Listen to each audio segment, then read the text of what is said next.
Welcome to Playing with Perspective, the suspended animation podcast, where we hear real stories from real people and we tackle all sorts of fun topics in the areas of business, marketing, entrepreneurship, mindset, the arts, and, well, life itself. It's amazing what you will pick up. Thanks for joining us.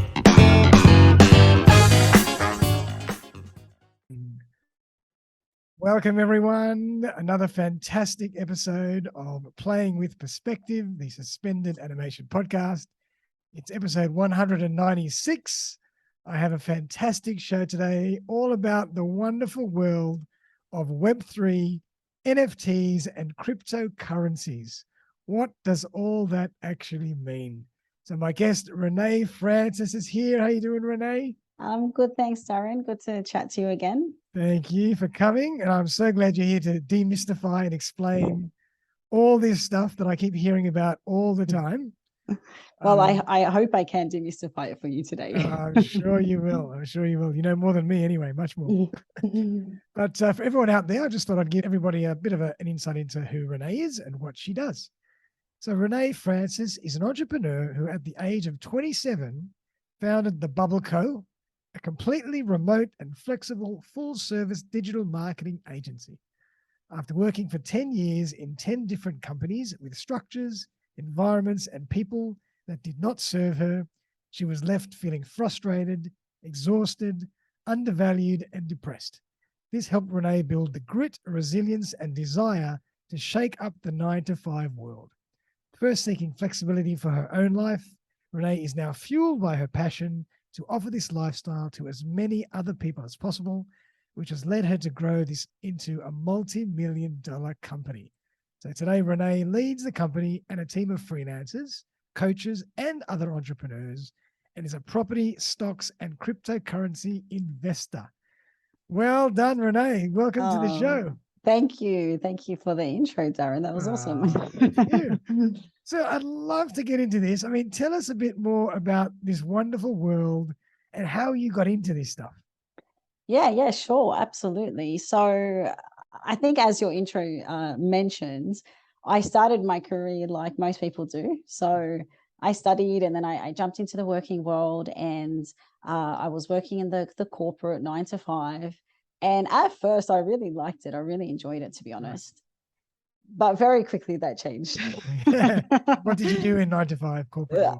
I started off working for an awesome company. I worked at Nokia. Wow. Cool. Yeah. You remember when Nokia was a big deal? I used to have the Nokia flip phone, I think, the flip phone. No, could have been Nokia. It might have been something else anyway. Yeah, I absolutely loved working at Nokia because I think it combined my passion for technology and marketing and sales and innovation and all those types of things. So it was absolutely awesome working there. And then so I continued my journey through working in corporate. And what I quickly realized after changing a couple of companies is that I really didn't like the corporate world. I didn't like the structure, how rigid it was, the politics. I'm not sure if anybody likes the politics. But what I knew is that I absolutely loved business and I loved marketing and I loved technology. And so I needed to find a way to work in this environment that suited me better. Great. So after many years, like you mentioned earlier, I founded The Bubble Co. And my vision from the beginning was to always be a fully remote and fully flexible digital marketing agency. Love it. And I'm proud to say that many years later, that's exactly what we are. We still are. And there's a team of 14 of us now. And we're based all across Australia and New Zealand now. And we're just growing from strength to strength, which is really exciting. And just to tie it back to your question about how I got into this digital world of the cryptocurrencies, is the reason I started with my background is because the structures, the centralization of the corporate world, all of those types of things didn't sit well with me. Yep. And then a few years ago, when I discovered blockchain technology, cryptocurrencies, and all these new emerging trends that are all based on decentralization. Yeah. that was such a key pivotal thing for me. I was like, wow, this really fits in with everything I believe in. Love it. So yeah, I actually first discovered cryptocurrencies all the way back in 2012. And I regrettably did not invest back then. But everyone has that story of, oh, I came across cryptocurrencies in this year, but it wasn't until this many years later that I invested. That's right. Yeah, exactly. So that's a brief intro into how I discovered the world and why it resonated with me so closely as well, and why it makes so much sense. You're a bit of a rebel. You're a rebel. I guess that's what you can call me. Yeah, if that's the casual term. Yeah, I mean, that's really interesting. And I kind of want to delve into that a little bit more, because that's the key to all this technology, is the fact that it's decentralized. So tell us a bit about what that actually means. Yeah, absolutely. So if you think about the banking system now and the financial institutions, Yep. it's very centralized, right? So everything is owned and controlled by them. And the reason blockchain was actually created was for the Bitcoin cryptocurrency. So back in 2008, it was the GFC, the global financial crisis. And what was very much realized after that was that the few powerful big players controlled the many. Yeah. And it was a very unfair and unequal system. Yep. So then a person or a group that goes under the name of Satoshi Nakamoto invented Bitcoin on the blockchain. And blockchain is basically a ledger, a database that stores information. And it stores it in cryptography. And the blockchain stores data in blocks, as its name suggests. And each block is filled with data and then chained to the next block. Okay. And then the data in each block depends on a piece of data in the previous block before it. Gotcha. So it's like a sequence. It's like a sequence. And the unique thing about a blockchain database is that the data is stored in cryptography. It's irreversible. It's immutable. And basically it cannot be changed. Wow. Okay. But the best thing about a blockchain, but wait, there's more. There's more. Is that it's decentralized. And that's the reason that that people gravitate towards it so much, because it's not owned and controlled by, you know, a big tech giant or a big global financial institution or a government.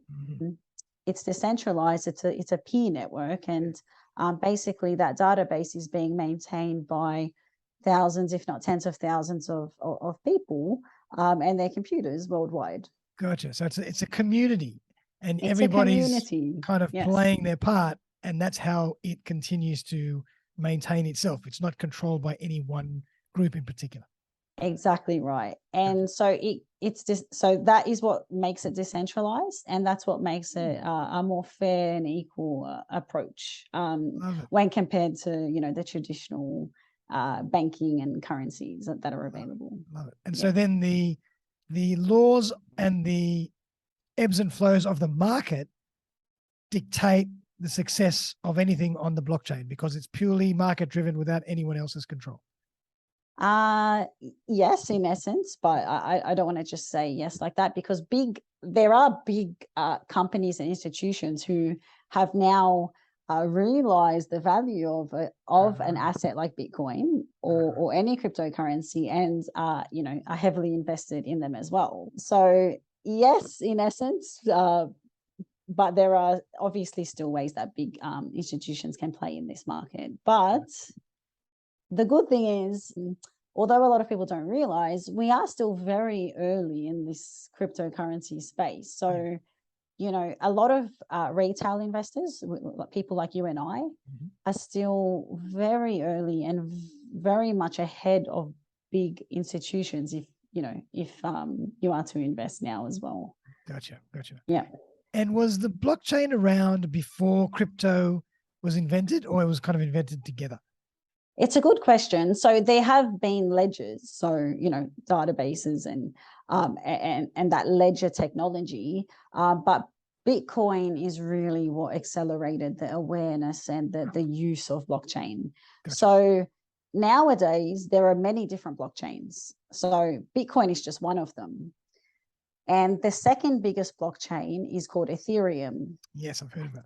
You've heard of that? Yep. And Ethereum is actually a much more versatile blockchain. So it can have a lot of different applications and utility built on it. Mm-hmm. So it is actually the widest and biggest used blockchain for a variety of purposes. Beyond Bitcoin. Gotcha. And again, Ethereum is a peer-based, community-based blockchain. It is to an extent. So this is where people need to do their research, because there are quite a few blockchains around these days, and they're not all decentralized. So Bitcoin is the original and the greatest. Okay, so you got to be careful. So decentralized is the key, isn't it? So because you don't want anybody else controlling what you're doing. Well, yeah, that was the purpose and the intent of Bitcoin and blockchain technology. So look, the good thing about blockchain technology is that while it was invented for Bitcoin, there are a lot of people and companies who've looked at blockchain technology and gone, wow, this is fantastic technology. Yeah. We can use this for many other things. We can use this for, privacy of data and, medical or personal records, supply chain management, provenance of products. So, being able to track where products, if products come from where they say they come from, right? As well as, really high-end luxury goods can be tracked on the blockchain to ensure their legitimacy and that they're not a counterfeit product. So there are many different use cases of blockchain technology these days. And obviously cryptocurrency is one of them. Is one of them. And now NFTs is also really a part of this blockchain world, isn't it? It absolutely is. So NFTs falls into the blockchain world and the bigger Web3 world. So yep. And that's what I was going to ask you. Yeah. What does Web3 mean? Just means blockchain? Is that really what Web3 means? So Web3 is basically the next iteration of the internet. Yep. So if I just take a step back, Web 1 is when basically we had Internet Explorer. Okay. And we had the ability to send and receive emails. Gotcha. And it was a very static internet, right? Yeah. And then when we moved into the Web 2 world, that's when we got access to many more things. So that's when we had many different internet browsers. So we had, Google Chrome and Firefox and all the different browsers that became available to us, not just Internet Explorer. That's when we had access to financial wallets like PayPal, for example. Yep, great. That's when we were given access to data storage capabilities like Google Drive. Nice. Okay, and the internet became a lot more interactive, especially with the launch of social media, right? There you go. So Web 2 is basically the internet that you know now. That's what we use today. Yeah. So we're right on the cusp, though, of moving into this Web 3 space. And Web 3 is a very exciting new world. And it is the next iteration. And all those things I just mentioned around financial wallets and data storage, it's like a leveled up approach, right? So in the Web 3 world, a lot of our digital wallets, instead of PayPal, they are based on cryptocurrency and digital assets. Gotcha. Okay. So one example of a Web3 wallet is called MetaMask, if you've heard of it. I have heard of a MetaMask. Okay, great. So MetaMask is where you can hold some Bitcoin, some Ethereum, other cryptocurrencies, as well as other digital assets as well, gotcha. Right? So that's like your digital wallet. Absolutely, that's what it is. The digital wallet. And in the Web3 world, your access into a Web3 website is through your digital wallet. Okay. Interesting. Okay. So rather than typing in a username and password, which is what we're used to doing now in the Web 2 world, Yep. in Web 3, you're connecting your digital wallet, which then grants you access into the Web 3 website. Gotcha. And that's where NFTs fit in as well, because they'll also be stored in your digital wallets and their utility and all that kind of stuff. Correct. Should I just describe what NFTs are? Yeah, please do. Just for the audience, just in case some Please people. do. So NFT stands for non-fungible tokens. And if I just break that down a little bit, if something is fungible, it means that you can exchange it one for one in equal value. Oh, okay. So $1 Australian can be exchanged for $1 Australian, Yep. and that is fungible, right? Okay. So if something is non-fungible, it means that it's a bit more unique and it's not that equal exchange of value, right? So a non-fungible token can be anything from an image or a video or a GIF, an audio file. It can be anything you want it to be. But what makes it become a non-fungible token is that it's actually uploaded and imprinted on the blockchain. Yep. Which then basically proves its legitimacy, its authenticity, its uniqueness. So there's a little joke in the NFT world because a lot of people see these images or JPEGs on screen. Yep. And there's a joke in the NFT world, which is right click, save as. Yes. I could just right click that image, save as, and I've also got that NFT. but it's not tagged as legitimate, isn't it? You'll find out very easily if it's not real. Exactly. Spot on. Yeah, you've got it. So the only way that you truly own that NFT is if you can prove its authenticity on the blockchain and if you're the owner of it and it's in your digital wallet. Yep. Almost like a copyright type of thing. Exactly. Yeah. That's exactly right. Yes. Okay. Fantastic. Yeah. So non-fungible tokens, and as I understand, non-fungible tokens, obviously you can sell a GIF or sell a JPEG, but it might be worth much more than the cost of that to make. It might be worth something as a collector. It might also give you some kind of utility. It might grant you access to an event or a closed group or just et cetera, et cetera, et cetera. Yeah, absolutely. That's correct. So there are many different types of NFTs. So which is what you were just touching on. So there are collectibles. So think of Pokemon cards or sports cards and collectibles, but digital versions and stamped on the blockchain. You've got exclusivity, so exclusive club. So and that's kind of like your membership ticket. Nice.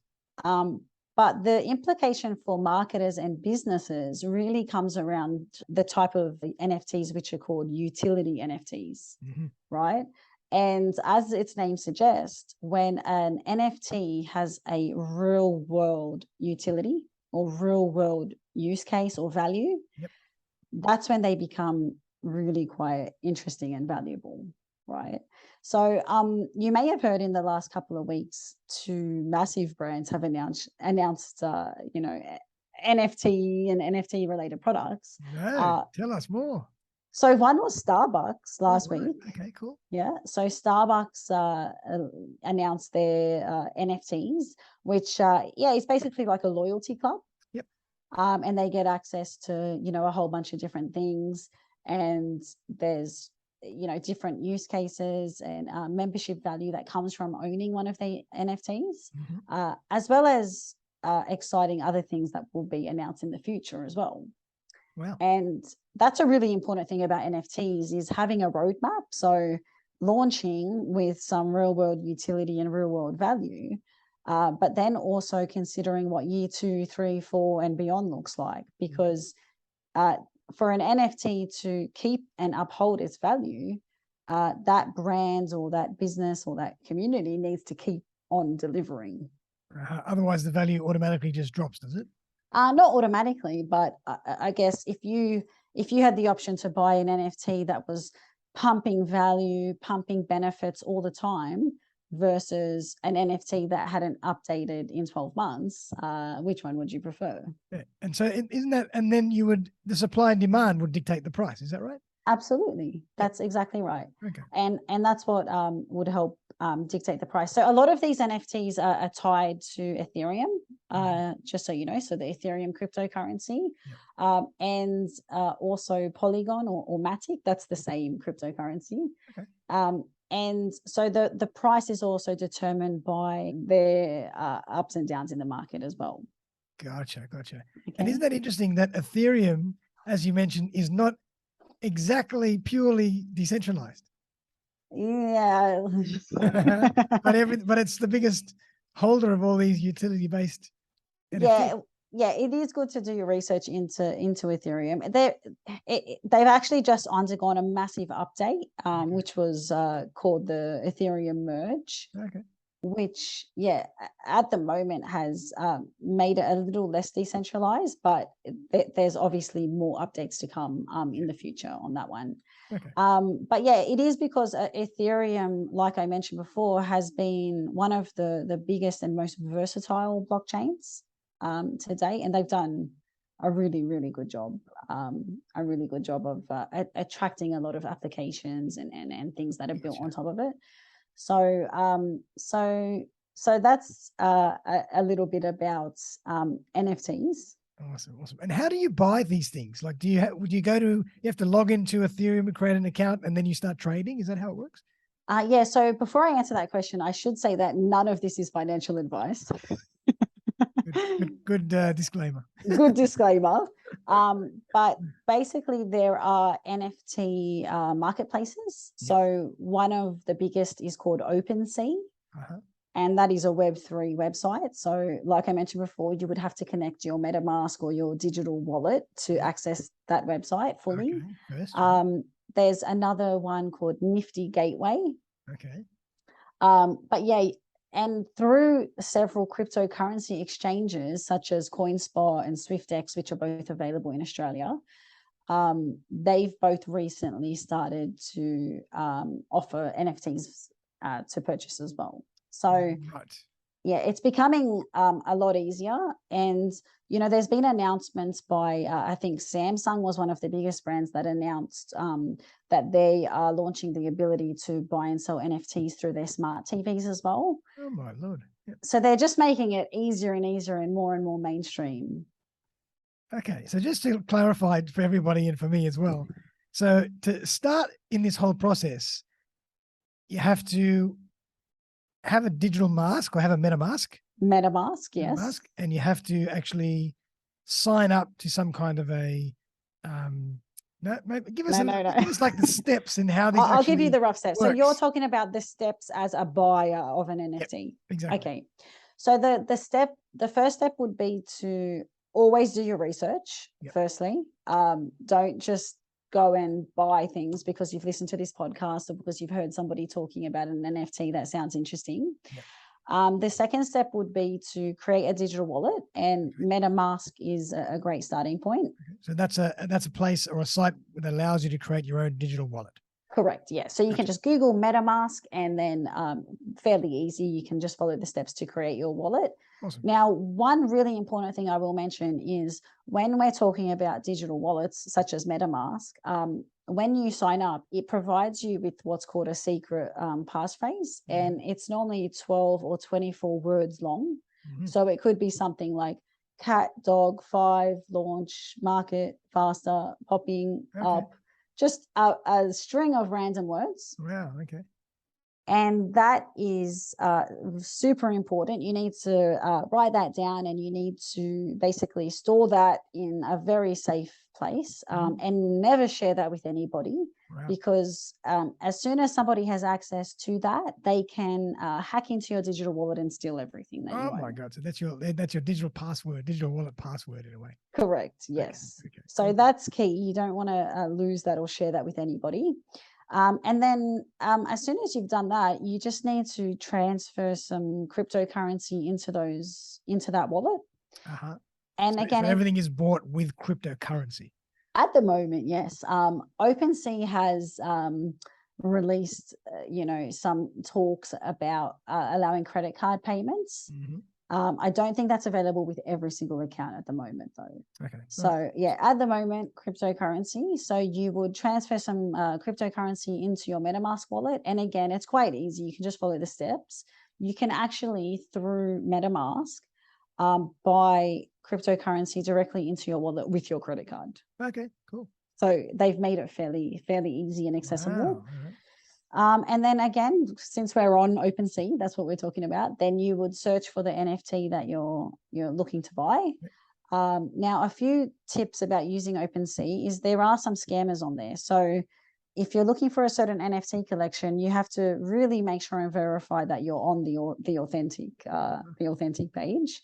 I'm just throwing in some safety tips along the way here. Very good, very good. And then there are some NFTs, it's very similar to eBay, right? So there are some NFTs that will have the option to buy now, and some that are on auction. So you need to place bids, right? Nice. Once you've found the one that you're after, you buy now, or you place the bid. And once you make the purchase, basically it happens through what's called a smart contract on the blockchain. So you send the currency over to the seller. The seller exchanges that, with the NFT over to you, and usually or within a couple of minutes, the NFT is then sitting in your wallet. Wow. And that wallet can also, I'm assuming, have a little app or some kind of access on your phone as well. And yes, absolutely. Absolutely. You can. Yes. Okay. Wow. And then all that basically is facilitated through Ethereum and the blockchain technology. Yes. And yes, correct. And like I said, some are through other cryptocurrencies. And some are others. Yeah. All right. Awesome. And to me, it's like a whole new world. And basically that's Web3, isn't it? I mean, this whole new world with all these different products that are all based really on blockchain. Correct. Yes, that's correct. That's the basis of it. So if I had to summarize Web3 and I guess its implications for, business and for marketing into three categories. The first one is it's all about community.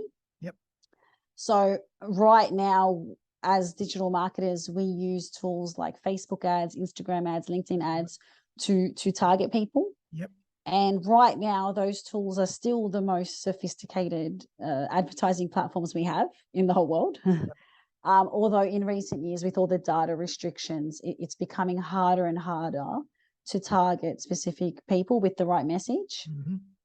So where Web3 comes in and where the community aspect comes in is that it's all around building really strong communities that people want to be part of and people opt to be part of. Gotcha. Right? Wow.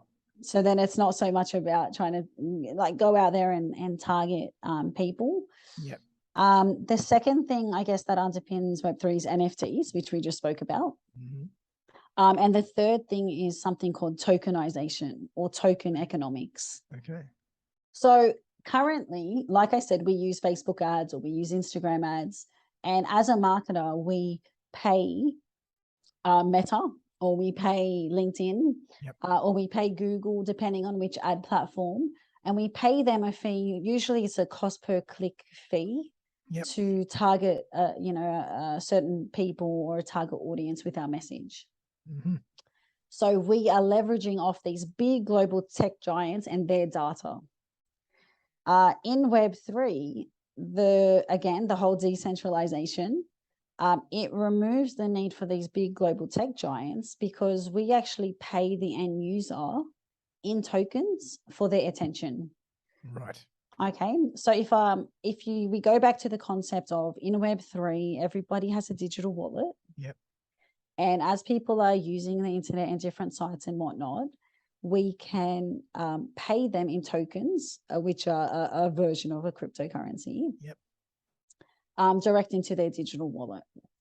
And this is actually happening right now in various ways. So there is an internet browser called Brave, B-R-A-V-E. It's a browser I've been using for a few years now. Okay, wow. And just by using the browser every day, as I do with my normal day and, my normal life and work, I'm actually being paid in a cryptocurrency token called Basic Attention Token or BAT. Yeah. It's like cryptocurrency frequent flyer points. Similar. Similar. So I'm not doing anything out of the ordinary. I'm not going to any extra effort. I'm just carrying, going on about my day as I normally would, but I'm being paid in tokens, which convert into US dollars or Australian dollars. Amazing. And I read that one of the guys behind the Brave browser actually worked on Google Chrome. So it's a very solid browser. But then there are a whole bunch of applications popping up that are similar to this. So paying for people's attention, rewarding people like for playing games or moving, like how many steps they do per day. Wow. All these sorts of things are happening in the Web3 world. And those three things, the community, the NFTs, and the token economics, are probably the three biggest implications for business and marketers in the Web3 world.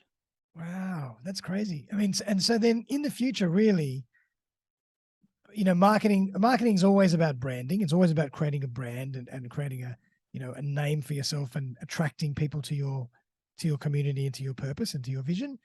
And these platforms will allow you to do that in a much more scalable and a different way than we've done it up till now. Yes, absolutely. And in a way that rewards people for either their attention or their engagement. So rather than, like I said, large centralized like tech companies being paid for your data, Darren, you're going to get paid for your data and your attention and your engagement with ads. Wow. So they're actually rewarding the users for being part of the community in a way.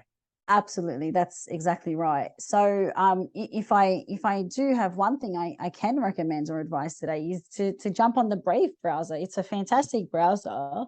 And it's a very seamless transition from any of the browsers that you're used to using, and you simply get rewarded for it. So why not? Wow, it's amazing. It's like this is a whole new world. It really is a whole new world. A whole new world. And I suppose going back to Starbucks, in the old days you would have had the little, loyalty cards, get 10 stamps and get the coffee free or whatever. Now they're probably going to do it with NFTs and tokens and all this kind of stuff. Exactly, because if you think about the old way of doing things with cards, people can pass them around, and there's a lot of ways that can be manipulated. But using blockchain technology, things cannot be manipulated as easily. Right. I love it. Okay. Fascinating. And we've touched on this a little, but if you were to, there's obviously a lot of stuff out there and a lot of things that you can buy, and a lot of it's great and a lot of it's probably absolute rubbish. How do you research or start thinking about what might be a good NFT or might be a good, something to buy into? That's a really good question. I think there's a few important things to consider. Firstly, not financial advice, but you're very good at this. You've done this. I'm very good. I've done this. Yes. There are a few things to consider. So when you are looking at an NFT or a cryptocurrency to invest into, some of the key things to look at is, who are the team involved, right? And what kinds of background do they have, experience? So if they're launching a coin or an NFT about gaming, for example, do they have background in gaming? So do they have legitimate experience in that field? Right. Do they have experience running businesses, companies, startups, whatever it might be? Is something important to consider. Secondly is having a look at the roadmap. So there are so many NFT projects out there. And cryptocurrencies. I think there's over 10,000 cryptocurrencies now. I might have that number wrong, but there's a lot. And so anyone can start one of these. So it's important to have, is the roadmap legitimate? Is it real? Can they deliver on what they're promising? Is it realistic? All those sorts of things. The third thing is around the community as well. So are they engaged? Are they actively communicating? Are they really involved in the community? And that's another important thing.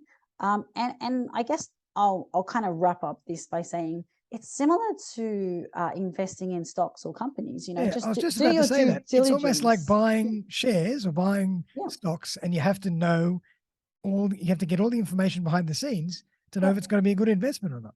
That's exactly right. That is exactly right. Yes. Love that. And so, because that's basically what it is. It's an investment in the future. It is. It's an investment. So, yeah, it's important just to do a bit of research. And I think, you know, on the flip side, the worst thing you can do is you heard someone else bought something and they made money off it. So I'm going to quickly go and buy it now as well. Yeah. You know, so again, it's common sense. It's as if you were investing in anything else, whether that was you know, stocks, property. It's doing research and making sure that yeah, you're covering all your bases. Yeah, awesome. And it sounds like, you know, if you're going to get into this world, it'd be a very good idea to really spend a lot of time understanding the whole underlayer and technology, how all this works, and understanding the interplay between all these different sites and masks and tokens and language before you start jumping in and buying stuff like that. Absolutely. Do your research, really think about things properly, and talk to a lot of people like Renee. Yeah, that's very, very intelligent advice. Just to make sure that you understand the basics and the background of what's going on. That's for sure. Love Yes. it. Well, that's incredible. We've touched the sides only, I'm sure, but it's fascinating to understand, you know, to really break down what these terms mean and the technology that they sit on. And I've learned a hell of a lot, but I want to give you a little bit of time to chat about the Bubble Co. and tell us a bit more about what you guys are doing. And, you know, because I love the concept. Oh, cool. Well, firstly, I'm glad that you learned something. It's I'm super passionate about this Web3 space, as you can probably like sense it like oozing out of me. I can tell. But yeah, so at the Bubble Co, we're a full service digital marketing agency. So what we do is we start by defining our clients' digital marketing strategy, and everything we do starts on strategy. We don't like to run any campaigns or any marketing for the sake of it. And basically that flows through everything from web development, SEO, content, and all that social media campaigns through Facebook, TikTok, Instagram, LinkedIn, email marketing. We do the lot. Now, I spoke about Web 2 and Web 3. The Bubble Co is sort of at 2.5 right now. We're like Web 2.5. I love it. Cool. Because we are basically in talks with and working on developing a couple of NFT projects, marketing NFT projects, and moving into this Web3 space. And over the next few years, we'll definitely be moving more towards that space because it is the way of the future. Love it. And what's unique about the Bubble Co again is that it's all freelance based, isn't it? Yeah, so it is. So everyone that is in our team either was or is a freelancer or a contractor. Yep. And it's a very deliberate, it's very deliberate that we do that because these people have grit. They've either run their own business or tried to or are, and they've got a completely different mindset, right? And they just know what it takes to deliver at a very high level for clients. But the other thing that's really important is because we are fully flexible and fully remote, is that they really also value delivering high quality, meeting deadlines, giving their best, but then also having a lifestyle at the same time. Love it. Love it. Yeah. You're kind of mirroring this on Web3 in a way, in that this is a decentralized version, a blockchain version of a marketing agency. I hope so, because I love decentralization. It's very cool. I like that. No, that's awesome. Thanks, Darren. Pleasure. But how can we find you? How can the audience find you if we want to work with you guys? Yeah, sure. So you can jump on our website, thebubbleco.com.au. You can also find us on all the socials, LinkedIn, Facebook, TikTok, Instagram. And you can personally find me also on LinkedIn, on Instagram, on Twitter.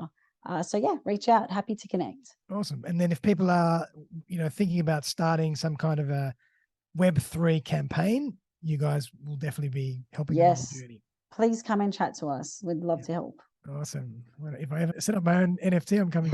Perfect. Can't wait, Darren. Awesome. Well, Renee, thank you so much. It's been absolutely fantastic. I've learned so much. It's been fascinating. I'm glad. You're welcome. Definitely given me lots of impetus for research. And Good, I'm glad. understand a little bit more about some of these terms and words that I never even knew what they meant. But very, very fascinating, very interesting, very, very funky new world. And I suppose, it's just going to continue to evolve, and who knows where it'll end. Oh, absolutely. It really will. I think I mentioned to you before, I was at Australia's first crypto convention on the weekend, and there were like over 3,000 people there. So incredible. Yeah, it's a force to be reckoned with. Yeah, absolutely. Absolutely. Well, Renee, thanks again for joining us. No really worries. appreciate it. Is there anything you'd like to leave us with before we finish? I guess I'll leave with one more security tip that I didn't mention earlier. But if anyone does make the decision to invest in cryptocurrencies or any of these digital assets, it's really important to invest in a cold storage wallet. So that's something called a ledger or a Trezor. So you can Google those. Make sure you buy the authentic ones from the source themselves. Don't buy them secondhand off eBay or anything like that. And that's probably the most secure way to store your digital assets. Wow, unbelievable. My head is spinning. I hope in a good way. In a good way, absolutely. Well, Renee, thank you so much. Everybody out there, I hope you enjoyed that as much as I did. Lots of information there about this wonderful new world of Web3, cryptocurrency, NFTs, and it's just the beginning. We'll see you very, very soon for another episode. And Renee, thanks again for joining us on the show. Thanks, Darren. Bye for now. Bye.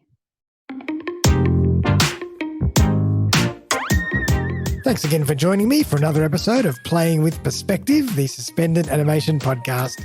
If you would like to join me as a guest on the show, I would be delighted to collaborate. Feel free to buzz me on 0414 659 800 or email me on darren@suspendedanimation.com.au. I'm always on the lookout for great guests who can share their stories and expertise with my community. Also, if you have been thinking about putting your own podcast together and not sure where to begin, look no further. I run a really simple 3-part podcasting course, one-on-one with me, where I walk you through the entire podcasting journey. You will end up with a fantastic new podcast to start sharing right away. Feel free to get in touch to discuss further. But for now, though, have a fantastic day, and I'll see you next time.